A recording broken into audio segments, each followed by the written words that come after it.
Hey friends, welcome back to my channel. So as you guys would all obviously know, it is currently October, which means it is the month of Halloween. And Halloween would have to be my second favorite holiday there is, right underneath Christmas, of course.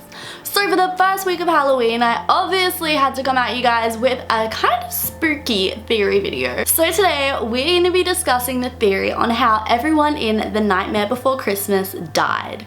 Now be warned, this is a movie by Tim Burton, so some of the deaths are kind of gruesome, so you've been warned. Okay, so let's just get on into it. So we will start with the Pumpkin King himself, Jack Skellington, and how he died. So Jack Skellington was burned alive. We know this because when someone is burned alive, apart from it being extremely painful, I would imagine, the skin and everything inside of you doesn't actually stick to the bone. So at the end of you being burned alive, all that's left is a skeleton. And what is Jack? A skeleton. He's one of the only few that we actually see throughout the entire movie. Yes, there are a few others, but there's not really many. The other evidence to support this theory is Jack's opening scene when he first comes in, because he's literally being burned alive.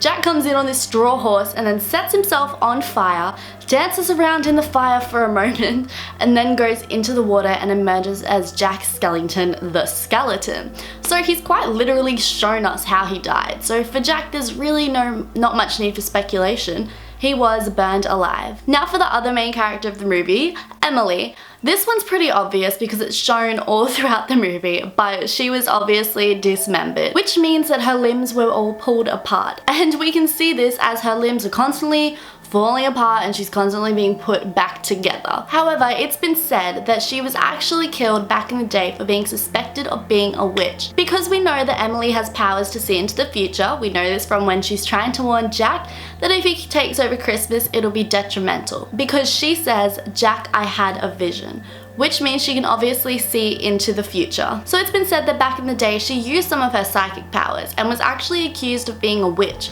and therefore was dismembered and killed as a result. It's gruesome, I know. For the mayor, he broke his neck somehow. This does get quite dark, so I just want to put out there a trigger warning.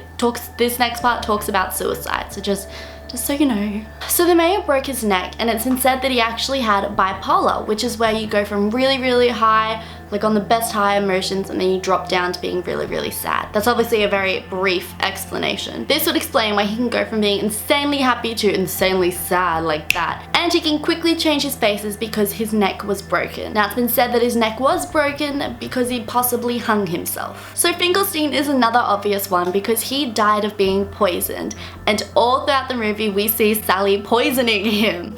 However, this actually plays a crucial role because Sally poisons him, yet Finkelstein is dead, so therefore the poison shouldn't really have an effect on him, but it still does. It doesn't kill him obviously because he's already dead, but he does go unconscious for a while from it. And this shouldn't happen because he's already dead. The only reason why this could affect him is that if he died from being poisoned, and therefore it carried on to have an effect on him in the afterlife. This would therefore explain why he goes unconscious every time Sally feeds him poison. Next we have Locke, who was frozen. We know this because her lips are blue. Now I'm sure you guys would know when you get really cold, your lips turn blue. It's happened to me a few times, but when you freeze, your lips stay permanently blue. His face is also extremely pale, which is what happens when you are frozen. And he also chose his Halloween costume to be the devil, and the devil obviously is centered around heat and warmth, which you most likely would do if you had been frozen to death in the past. For shock, this one's a kind of difficult one because there's not really a lot about her that shows how she died.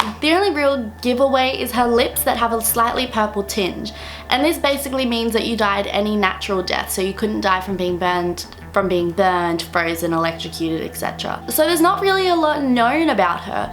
It's said that it was possibly suicide, but because she's a child, that is extremely rare. Next we have Beryl, who was sadly drowned to death. We know this because when you're drowned, your lips do have a bluish tinge on them, just like Beryl. And if you were drowned to death in the water, your body doesn't decompose like it normally would up on land. So the skin and everything still clings to your body for a long amount of time.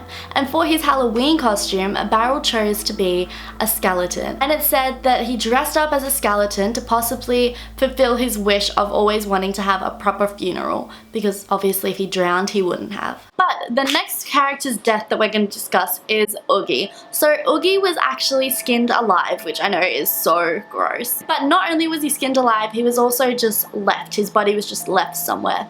So we know this because his skin that we see in the movie is actually burlap, which is a really thick material. And if you look closely, it's sewn all along like the edges. We also know the inside of him is full of bugs. So whenever there's a body left just somewhere, whether it be an animal or whatever, bugs always come along because they are natural cleaners, some may say.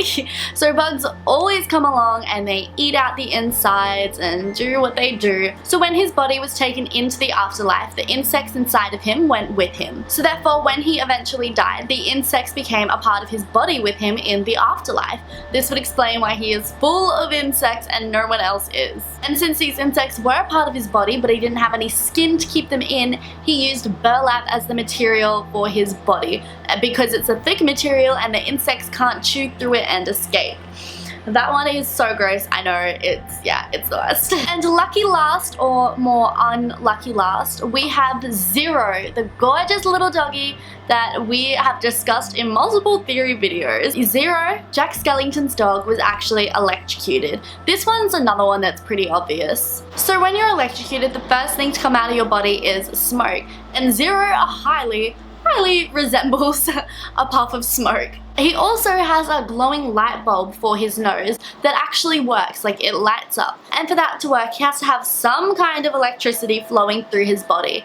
Therefore, it would make sense that he was in fact electrocuted. And that is how Zero died. And that is how a majority of the cast of The Nightmare Before Christmas died. I didn't cover every character that we see in the movie. One, because this video would be about an hour long. And two, because some of them haven't passed away. Some of them are just monsters that were created. And before I end this video, I do need to remind you guys before you go crazy in the comments that this movie was based off an idea of Tim Burton's. And remember how Tim Burton likes the dark stuff. So just keep in mind that this is not a normal Disney movie, that it's a Tim Burton Disney movie.